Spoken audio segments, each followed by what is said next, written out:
Is this a manifesto? Well, we call it a contract with the people because manifestos are very hard, very rarely, if ever, adhered to. So we want to differentiate ourselves from, the word manifesto because we have a contract and we intend to deliver it if we have the opportunity to do so. Well, I mean, the interesting thing about this contract is that you'll never have to deliver it. It's a funny sort of contract in that sense because there's no version of events by which you're going to be making decisions about taxing and spending in this country. So it's kind of it's like a manifesto in the sense of it's a free hit. You can just say what you're going to do. You'll never be tested on it. Well, are you suggesting that political parties shouldn't put out their ideology if they fear they may not form the next government? No, I'm just suggesting that I mean, that's an idiotic position to take. I'm suggesting that it's not a contract because you're not actually going to get into government to test it. And the question is, it is completely a contract. If we were in government, that would be the contract. I think you're splitting hairs, frankly. The point about the contract with the people is that it sets out Reform UK's ideology, and it's the basis on which voters will judge us and vote for us. The notion of whether or not we form, whether or not we're likely to form the next government is frankly irrelevant. Otherwise, no parties other than the parties that are polling highest would bother with it. But by the way, we are now polling in at least one poll just ahead of the Conservatives. Well, tell us about the ideology behind it. Tell us about your ideology on taxes. What would you do with taxes, and how would you pay for it? So the fundamental building block of Reform UK's ideology is that all policies, including economic and other policies, should be made for the betterment of the United Kingdom and the betterment of its people, that our national interests should be put first and foremost. And what we've actually had for the last 14 years and before that with the Labour government is policies largely made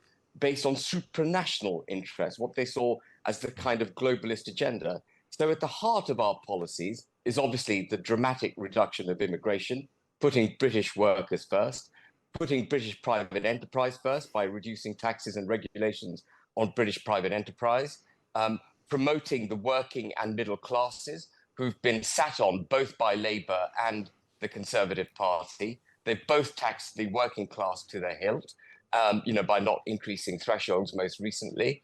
And we intend to reverse all of that. Actually, if you look at our contract, in many respects, it's the kind of contract that you would have wanted to see, or I would have wanted to see as a Brexiteer after we voted to leave the European Union. Putting Britain first, putting the United Kingdom first. It's very basic, quaint, old-fashioned concept, but it forms the heart of our contract. Well, one concept that's important is how you pay for it, of course. As you'll understand, that's true in contracts. It's true in politics as well. Absolutely. This will cost a lot of money. And where would you get the money from?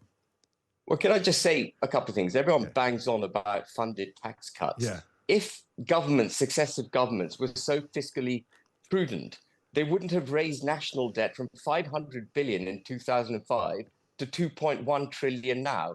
There's been an incredible amount of profligate government spending, whether that's come through the odd tax cut, which there haven't been many of, if any, or just profligate spending, which is the predominant wasteful nature of the governments that we've experienced. So this obsession with funded tax cuts is a false obsession. It's an obsession used by people like Jeremy Hunt in order to justify why they're not reducing taxes on the British people. When it comes to spending money on projects, their pet projects, which they like to spend money on, there's no shortage of cash. But we give succor to the notion of the requirement to fund our tax and other cuts. And we do it in two principal ways. The first is we ditch net zero, which by the Treasury's own estimates, by Philip Hammond's estimates in 2019, and remember the government never overestimates the cost of a project, it always underestimates costs, would cost the British Exchequer 1.4 trillion.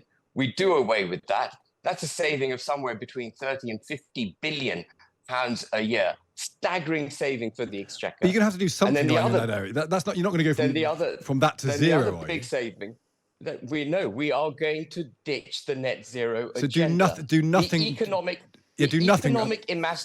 Turning off the North Sea gas in the North Sea transition deal that Boris Johnson did in March 2021, ahead of this country having effective alternative sources of power, including nuclear, was the most self-harming economic policy that could be delivered to a country. There are two critical components for a country's success. The first is cheap access to energy, and the second is a dependable supply of energy.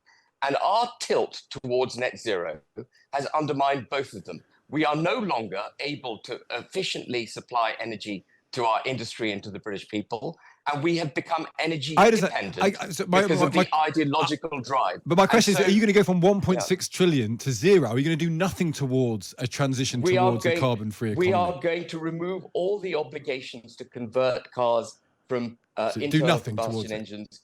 Nothing towards it. Absolutely. All the regulations which are in place to drive the country towards net zero will be removed. Does climate change not worry? Does climate change as a factor not worry you at all in this consideration? Well, you see, another mistake in what you've just said. Whether or not you wish for a cleaner environment, a better, a cleaner environment, a better environment for the globe, is not synonymous with whether or not you believe in net zero. Net zero is a ridiculous policy. In many respects, it's being adhered to by this country by offshoring its manufacturing. Yeah. I mean, take, for example, wind farms. They're produced, the actual windmills are produced in China using coal-powered energy. It's an absolute joke. And yet we claim we're somehow cleaner. We want a global integrated economy, importing goods, cheap goods, made often at the expense of human rights in China. I'm just interested in the ideology. I understand the point you're making. I understand the point. I'm just interested in, just as an ideology point of view, do you, as a party, regard climate change as a threat to the world in the next 20 years? Is it something that's on your agenda that the British government can play some role in combating? We should, as a people, we should always be looking to maintain and preserve the environment in which we exist. Absolutely. And let me tell you, when I was a child, we did a lot more for the climate and for the environment than we do now. We had an absolute discipline when I was a child of reuse, recycle, and reduce, conserve. There was a general move towards conservation. And will that be at the heart of your idea? Is that still part of your political ideology? It's the same generation that bangs on about climate change, the profligate generation who, when they want a meal, will call Amazon up or their delivery or whatever it is, and get someone specifically on a motorbike. Will you stop them doing that? Something in cardboard.